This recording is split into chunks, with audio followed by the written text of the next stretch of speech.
ব্যর্থতা ভুলে বিশ্বকাপ মঞ্চে সামর্থ্যের প্রমাণ দিতে চান তানজিদ তামিম। ভালো করতে টোটকা নিচ্ছেন সিনিয়রদের কাছ থেকে। কলকাতায় ম্যাচ হওয়া ইতিবাচক ফলাফলের আশা, বিপিএল থেকে নিতে চান সেরা প্রস্তুতি। এবারই বিপিএল ছেড়ে 10 বছর পর দ্বিতীয় বাংলাদেশি হিসেবে বিগ ব্যাশ খেলতে অস্ট্রেলিয়া গেলেন রিশাদ হোসাইন। হোবার্ট হারিকেন্সের হয়ে মাঠ মাতাবেন এই অলরাউন্ডার। লাতিন বাংলা ফুটবল কাপে নজিরবিহীন অব্যবস্থাপনা, নিম্নমানের দল এনে আর্জেন্টিনার তৃতীয় বিভাগের ক্লাব বলে চালিয়ে দিচ্ছে আয়োজকরা। আসছেন না কাফু ক্যানিজিয়া। ব্যাটারদের নিয়ে চলমান ক্যাম্পে প্রাধান্য পাচ্ছে পাওয়ার প্লের ব্যবহার আর ডট বল কম খেলা। আলাদা করে শেখার সুযোগ আর কলকাতায় অধিকাংশ ম্যাচ হওয়ায় বিশ্বকাপে ইতিবাচক ফলাফলের আশা তানজিদ তামিমের। বৈশ্বিক মঞ্চে নিজের ব্যর্থতা থেকে ঘুরে দাঁড়িয়ে সামর্থ্যের প্রমাণ দিতে চান এই ওপেনার। বিশ্বকাপে ভালো করার টোটকা নিচ্ছেন তামিম ইকবাল সহ অন্য সিনিয়রদের কাছ থেকে। আয়ারল্যান্ড সিরিজের পরে বসে থাকেনি টিম ম্যানেজমেন্ট। বিপিএল ব্যস্ততা মাথায় রেখে বিশ্বকাপ ক্যাম্পের কাজকর্ম সেরে রাখা হচ্ছে আগে ভাগেই। ব্যাটারদের নিয়ে বিশেষায়িত ক্যাম্প সচরাচর চোখে পড়ে না মাঠের ক্রিকেটীয় ব্যস্ততার কারণে।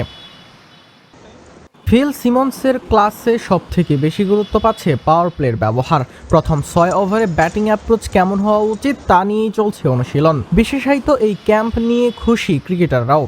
খুব ভালো একটা ক্যাম্প চলতেছে এখন, স্পেশালি ব্যাটিং নিয়ে। এরকম ক্যাম্প সচরাচর হয় না, তো খুব ভালো একটা উদ্যোগ বলবো আমি বিসিবির, যে এই ক্যাম্পটা করেছে। বিশ্বকাপ গ্রুপ পর্বের 4 ম্যাচের 3টি হবে কলকাতায়। কন্ডিশন বিবেচনায় খুব বেশি পার্থক্য নেই দেশের উইকেটের সঙ্গে। একই ভাষাভাষী হওয়ায় সমর্থনও মিলবে। তামিমের ভাষায় ভিন্ন হিসেবে কিছুটা হলেও বাড়তি অ্যাডভান্টেজ পাবে টিম টাইগার। আমি বলবো যে আমাদের দেশের সাথে কিছুটা সিমিলার আছে কলকাতার উইকেট, কারণ লাস্ট আমরা কয়েকটা সিরিজ খেলেছি, যেরকম চিটাগাং খেলেছি। তো আমার কাছে মনে হয় যে এটা অনেক ভালোভাবে কাজে লাগবে, আর ওখানে আমাদের দর্শকরা অনেক ভালোভাবে সাপোর্ট দেয় আমাদের। তো আমি আশা করি যে এটাও আমাদের অনুপ্রেরণা দেবে ওখানে। এদিকে এখনও বৈশ্বিক মঞ্চে নিজের সামর্থ্য প্রমাণে ব্যর্থ তানজিদ তামিম। দ্বিপাক্ষিক সিরিজে ভালো করলেও বিশ্বকাপে নিজের রান খরা কাটাতে চান এই ওপেনিং ব্যাটার। আমি সফল না, আমি আমার ক্যালিবার অনুযায়ী খেলতে পারি নাই আইসিসি ইভেন্টে, তারপরে এশিয়া কাপে আমি ক্যালিবার অনুযায়ী খেলতে পারি নাই। তো আমার চেষ্টা থাকবে যাতে এই কনসিস্টেন্টটা যাতে আইসিসি ইভেন্টে ধরে রাখতে পারি। টোটকা নিচ্ছেন তামিম ইকবাল সহ সিনিয়রদের কাছ থেকে। ঘোচাতে চান আগের বিশ্বকাপের ব্যর্থতা। বিপিএল এর আগ পর্যন্ত চলবে ব্যাটারদের স্কিল ট্রেনিং ক্যাম্প। এরপরে শুরু হবে টি-20 ফ্র্যাঞ্চাইজি টুর্নামেন্ট। মুস্তাফিজের কাটার বিস্ময়কর। তার রেস্ট পজিশন সবার চেয়ে আলাদা। টাইগার পেসারদের মতো বোলিং করতে গেলে অনেকটাই রেস্ট ইনজুরি হতে পারে। আইএল টি-20তে ফিজের বোলিংয়ে মুগ্ধ হয়ে এসব কথা বলেছেন ব্রিটিশ ধারাভাষ্যকার অ্যালান উইলকিন্স। মুস্তাফিজের কাটার ক্রিকেট বিশ্বে রীতিমতো বিস্ময়। স্লোয়ার কাটার কম বেশি সব বোলারই করেন, কিন্তু এই বিশেষ ডেলিভারিতে টাইগার পেসার অনন্য। বাংলাদেশ তো বটেই, আন্তর্জাতিক ক্রিকেট, আইপিএল সবখানে বাঘা বাঘা ব্যাটসম্যানরা কাটার মাস্টারের মায়াবী ডেলিভারির জালে আটকা পড়েছেন বহুবার। 10 বছরের ইন্টারন্যাশনাল ক্যারিয়ার, কিন্তু এখনও তাকে রিড করতে বেগ পেতে হয় ব্যাটারদের। সংযুক্ত আরব আমিরাতে চলমান আইএল টি-20ও দেখছে ফিজের খেল। দুবাই ইন্টারন্যাশনাল স্টেডিয়ামে আসরে এখন পর্যন্ত 2 ম্যাচ খেলেছেন মুস্তাফিজুর রহমান। দুবাই ক্যাপিটালসের জার্সিতে আইএল টি-20-র অভিষেক রাঙাচ্ছেন টাইগার সেন্সেশন। গালফ জায়ান্টের বিপক্ষে প্রথম ম্যাচে 4 ওভারে 26 রান দিয়ে নিয়েছেন 2 wicket. 2 danger man Pathum Nissanka ও রহমানুল্লাহ গুরবাজকে তো প্যাভিলিয়নে ফিরিয়েছেনই, বোলিং করেছেন মাত্র 6.5 ইকোনমিতে।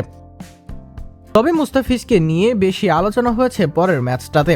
আবুধাবি নাইট রাইডার্সের বিপক্ষে ম্যাচ জয়ে ভূমিকা রেখেছেন ফিজও। এদিনও বাংলাদেশি তারকার শিকার 2 উইকেট। 3 ওভার বোলিং করে দিয়েছেন মাত্র 22 রান। নিজের দ্বিতীয় ওভারে প্রথম 2 বলে স্লোয়ার ডেলিভারি করলেও লাইন লেন্থটা ঠিক রাখতে পারেননি। হার্ড হিটার ফিল সল্টো 1 বাউন্ডারি ও 1 ছক্কায় তুলে নেন 10 রান। তৃতীয় ডেলিভারিতে স্লোয়ার বাউন্সারে পরাস্ত করেন ব্যাটারকে। পরেরটায় অফ স্ট্যাম্পের বাইরে অফ কাটার কাভার ড্রাইভ খেলতে গিয়ে ফিল্ডারের হাতে ক্যাচ দেন ইংলিশ ওপেনার। এরপর দারুণ এক ডেলিভারিতে প্যাভিলিয়নে ফেরান উন্মুখ চাঁদকেও। তার রিস্টের কারুকাজ দেখে কমেন্ট্রি বক্স থেকে বিস্ময় ঝরে অ্যালান উইলকিন্সের কণ্ঠে। তার কবজি দেখুন, কবজির পজিশন সবার চেয়ে আলাদা। যেখান থেকে বলটা ছাড়ে সে, আমি জানি না কিভাবে এটা করে, কিন্তু এটা নিজের বাসায় চেষ্টা করবেন না, আপনার কবজির হাড় স্থানচ্যুত হয়ে যেতে পারে। উইলকিন্সের প্রশংসাবাণী মুহূর্তেই ভাইরাল হয় সোশ্যাল মিডিয়ায়। শুধু IL T20 নয়, আসন্ন BPL আর তার চেয়েও বেশি T20 বিশ্বকাপে কাটার মাস্টারের এমন ম্যাজিক দেখার অপেক্ষায় থাকবেন ফ্যানরা। সূচি ঘোষণার পর বিশ্বকাপ টিকিটের দাম আকাশ ছুঁয়েছে। যুক্তরাষ্ট্রের নিউ ইয়র্ক টাইমসের প্রতিবেদন অনুযায়ী পর্তুগাল, আর্জেন্টিনা, ব্রাজিলের গ্রুপ পর্বের ম্যাচ টিকিট কিনতে রিসেল ওয়েবসাইটগুলোতে ভক্তদের গুনতে হবে 300 থেকে 500% বেশি দাম। বিশ্বকাপের টিকিট যেন সোনার হরিণ, যার প্রমাণ ফিফার দেওয়া প্রথম ধাপে 210 দেশের প্রায় 15 লাখ সমর্থকের আবেদনে। আর সূচি ঘোষণার পর আবারও আলোচনায় টিকিটের দাম, আকাশচুম্বী মূল্য, বিশেষ করে 3 দেশের টিকিট। ফিফার ওয়েবসাইটে প্রথম 2 ধাপে যারা সরাসরি টিকিট কিনতে ব্যর্থ হয়েছেন তাদের ভরসা টিকিট রিসেল সাইটগুলো।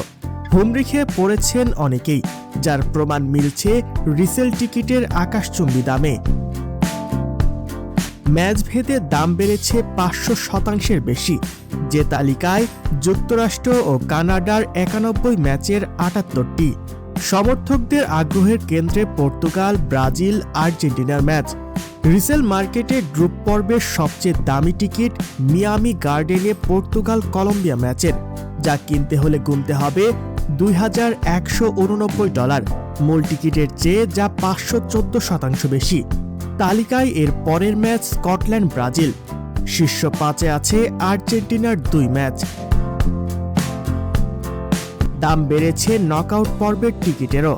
পছন্দের দলকে গ্রুপ চ্যাম্পিয়ন হিসেব করে 3 জুলাই আর্জেন্টিনা ম্যাচের দাম পৌঁছেছে $500 থেকে $1,500।